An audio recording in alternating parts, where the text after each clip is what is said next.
Hello everyone, good morning. This is Dr. Supreet from Department of Commerce, Delhi School of Economics, University of Delhi. Today we'll be again talking about the international trade logistics and sourcing in the series, and we'll be discussing about the role of packaging in the ITL. So far we have discussed about the basic nuances of our ITLS, that is our international trade logistics and sourcing, and then we have discussed about the proposed national logistical policy by the government of India, right.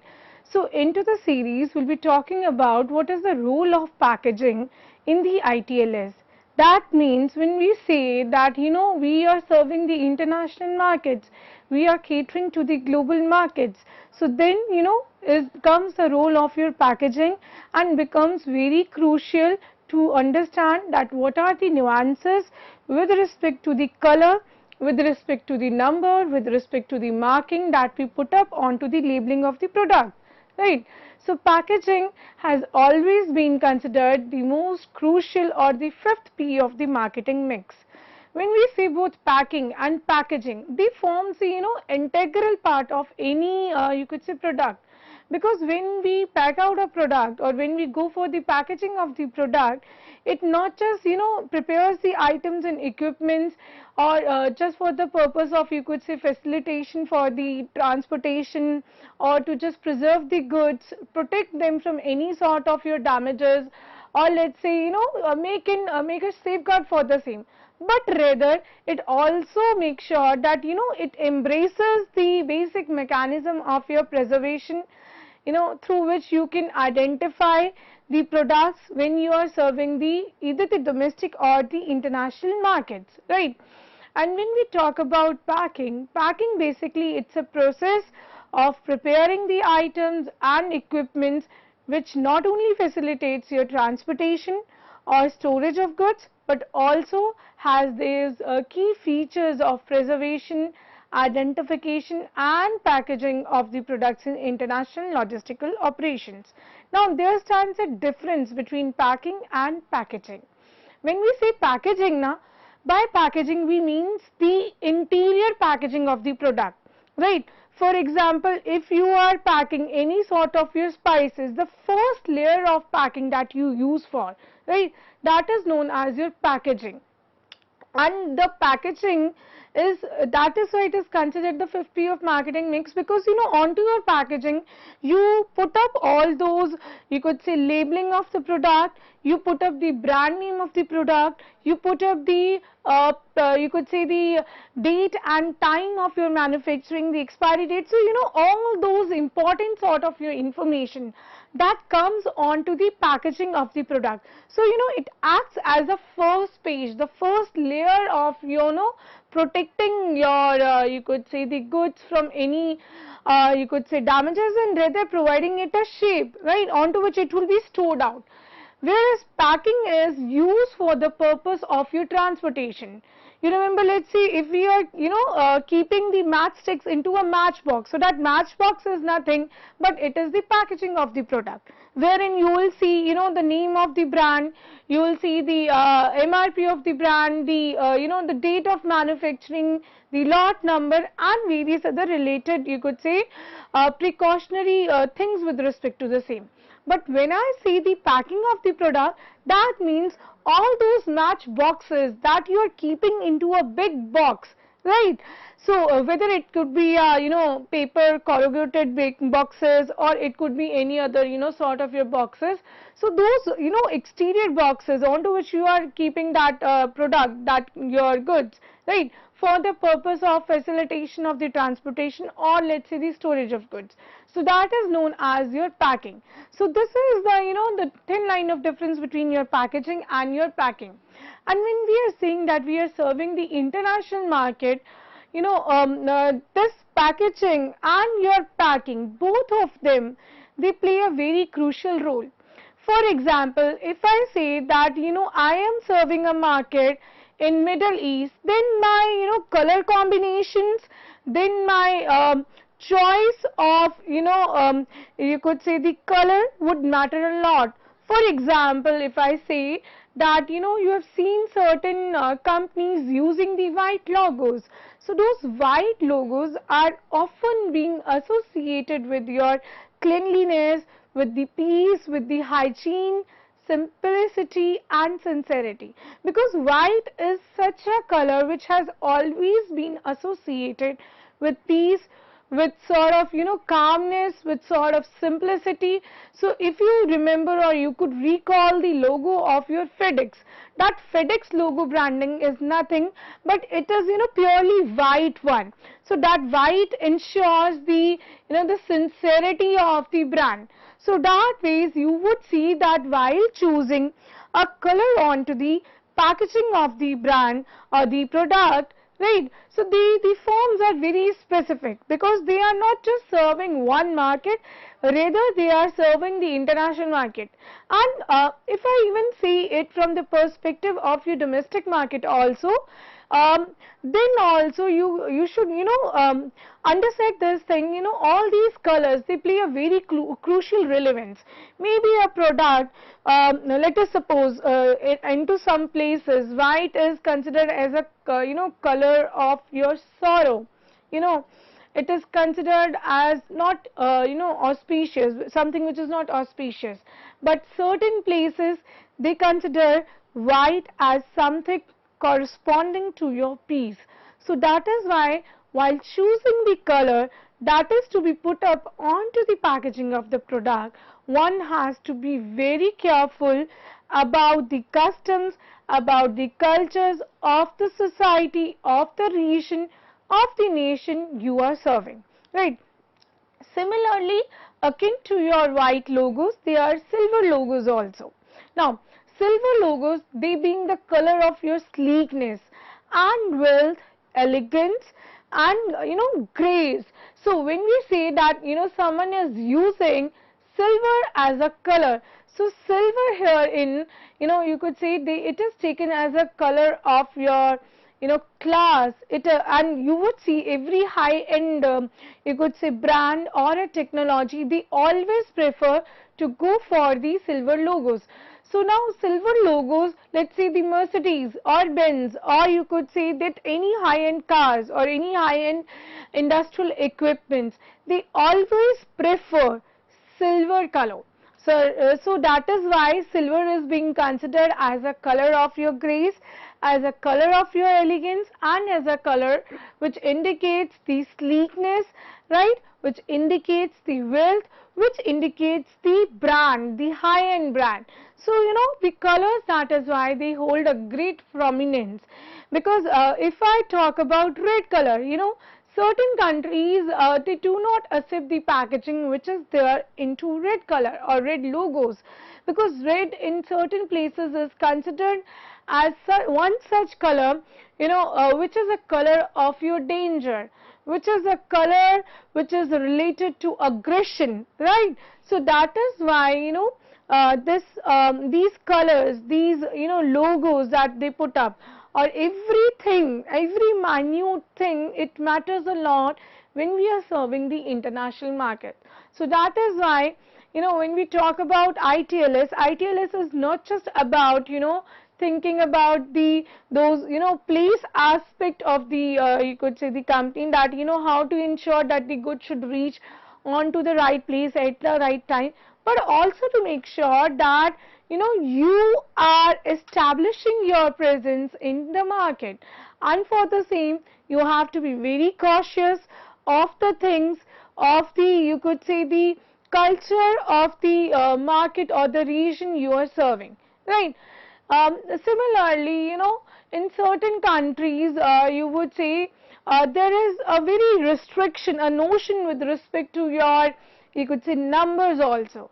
For example, 13 number is not considered as to be an auspicious one, right? Some people consider 7. Some people here means some countries, they consider 7 as an inauspicious number. That means what? The colors, not just the colors, but also the numbers, right? They play a crucial relevance when serving the, you could say, the international markets, right? Now, when we say, all these things with the respect to your color, or with respect to your number, that we have to be cautious about the same. Why there being a need, to cautious about the same? Because let us suppose a country which consider white as a color of your sorrowness, it would not accept your sort of your packaging, because people are very specific. They have their religious values, they have their sentimental beliefs with respect to the same, or cultural beliefs. So that is why they might deny, or they would not love, or they would not welcome your product into their particular region. So that is why one has to be very much particular about whatever choices with respect to your color, with respect to the labeling even.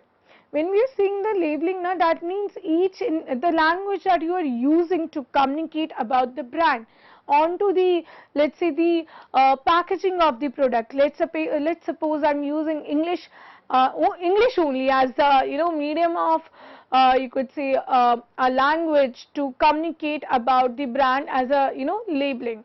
So certain countries would be happy having just English as a providing the labeling instructions to the people, but some countries specifically ask for certain languages.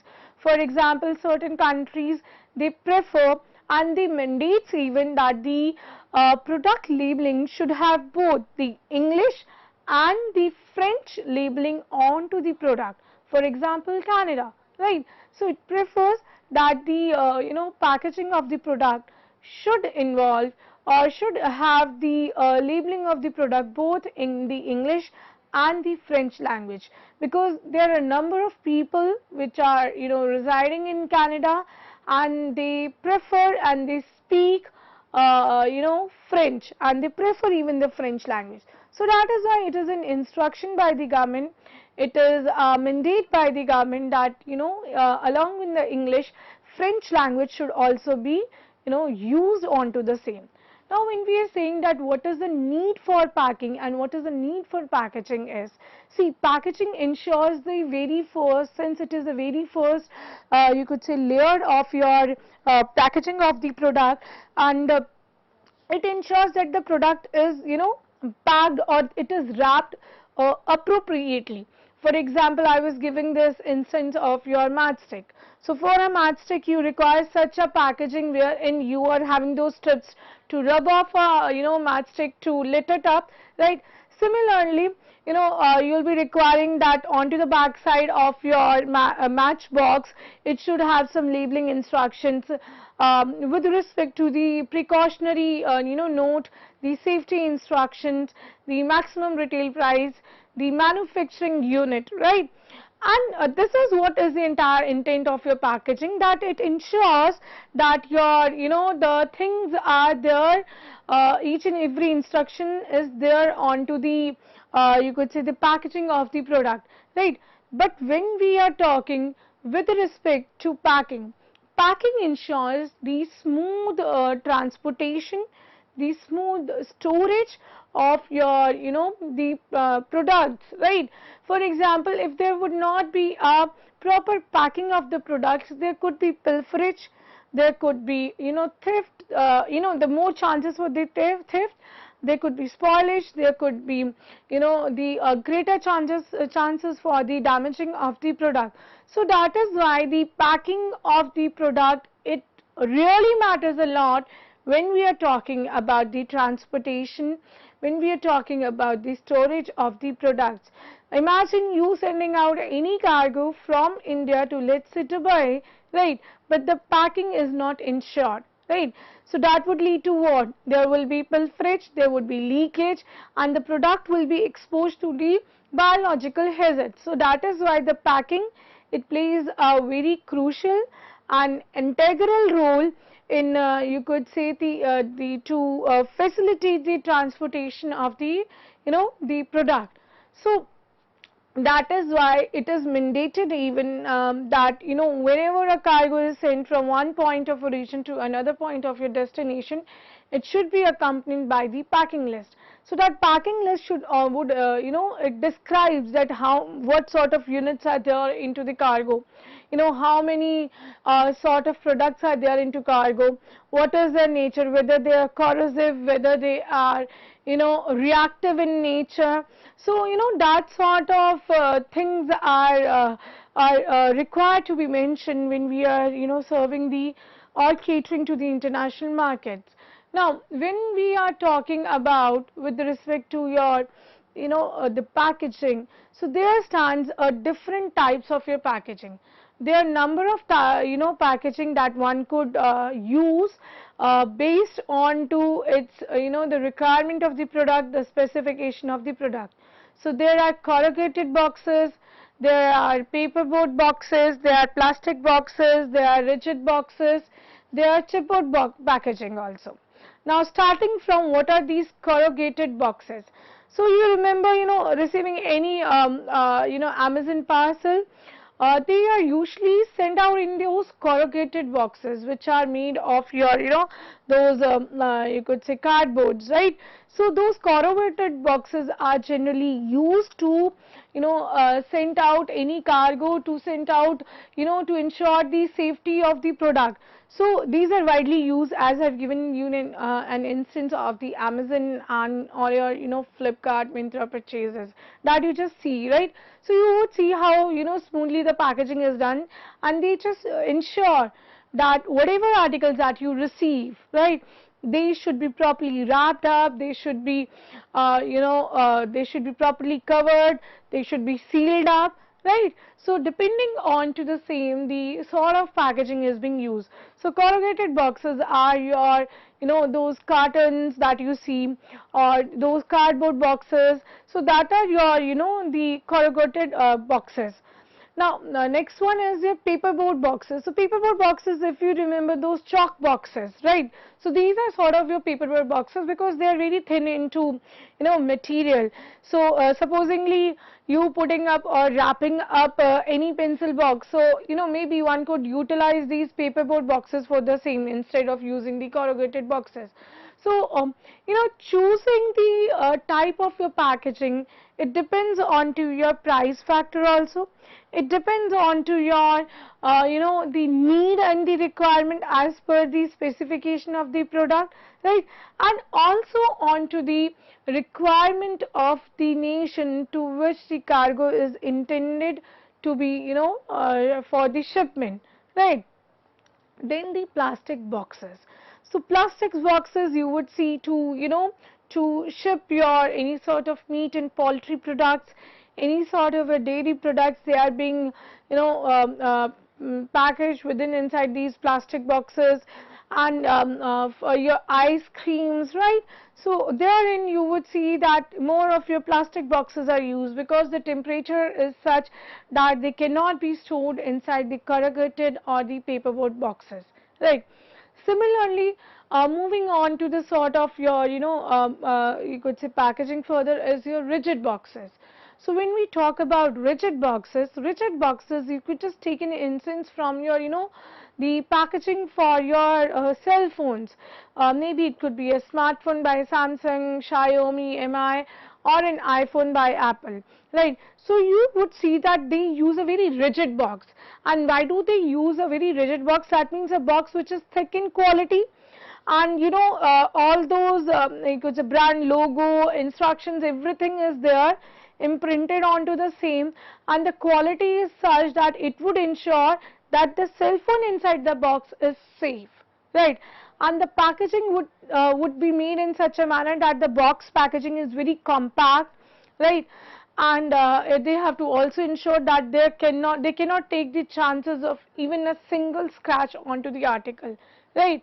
Because when it comes to article, nobody would prefer a single scratch when they'll be buying out an article. So rigid boxes are generally used for electronic things, for especially for your these smartphones, right? So that they ensure that the product is safe inside, right? Next is your chipboard packaging. So when we are talking about these chipboard packaging, these are most commonly used for electronic items. You would see those medicines, right? So medicines that you could see very thin quality for to pack the medicines inside, or to pack certain food and beverages, so that the boxes are made in such a manner that they can be easily stocked out, and they can also be easily cut down and be folded. So you would see a medicine, any take any example of any medicine, right? So those for example, those medicines are such, they are packaged in such a manner that they can be easily cut down, they can be easily folded up, right? You can just fold those magazines. So you remember those wide sheets being used to pack the medicines inside. So those are sort of your chipboard packaging, and they comparatively are very cost effective, and it depends on to the need and the type of the product, right? And accordingly these the chipboard boxes would be used. So you would see onto your screens that this is a description with respect to the chipboard boxes, where there is a primary packaging, there stands as secondary packaging, and a tertiary packaging. So primary packaging, you would see a very small thin box out there, that is a single unit, right? Now supposingly the secondary packaging would be what?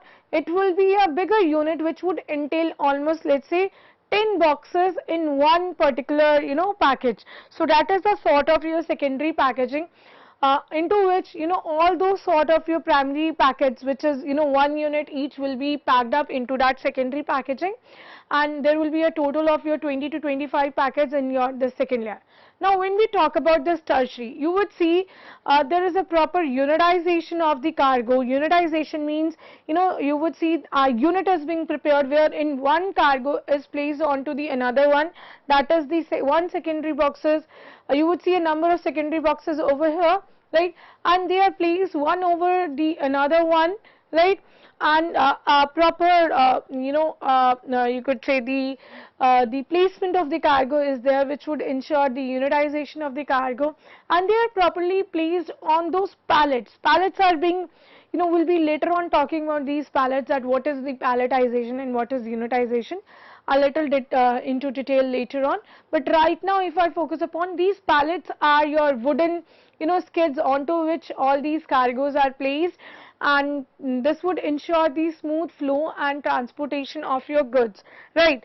So you would see all these primary units, that is per unit, is packed inside those secondary units, and then those secondary units are placed one onto another, and then using those thin layers of thin you could say layers of those plastic sheets, or any other sort of a packaging, you are wrapping the entire cargo and placing them onto a pallet, right? So as to ensure the flow, the smooth and the better flow of your goods. So you would see the goods, they were you have just seen onto the screen that how the goods were placed one onto another, and how these goods can easily be transported from one point to another, and it would also ensure the better storage, the better warehousing of the articles, and would also ensure that goods can easily be loaded from one point to another point using the forklifts. Now what are these forklifts?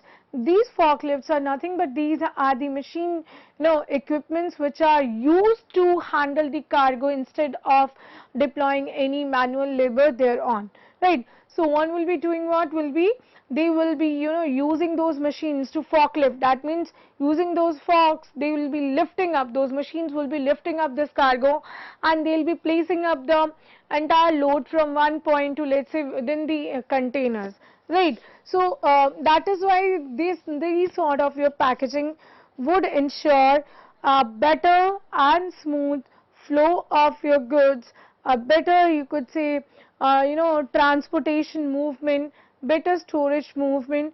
So that is the idea behind using different types of your packaging. Whether you use a chipboard packaging, whether you use a corrugated boxes or the rigid boxes or the plastic boxes, the intent is to safeguard the product, to ensure that firm utility we were talking about, that right product should reach to the right place at the right time, and most importantly in the right form. So if you have to ensure the goods are there into the right form, the packaging and the packing of the product, they play a very quintessential, very crucial role into the same, because they would ensure that the units are properly being packed up, they are protected from any sort of your you could say the damages, whether it being any chemical, whether it being any biological damages, right.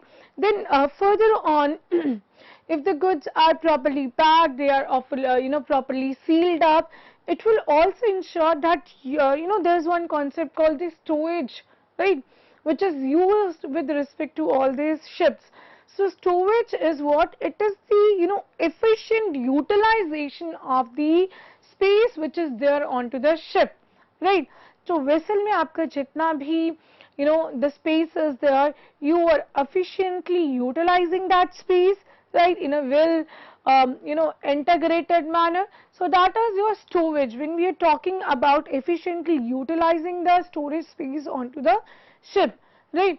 So if the goods are packed in a very proper manner, so it will be even easier to store the goods properly onto the ship, right, to load the same onto the ship.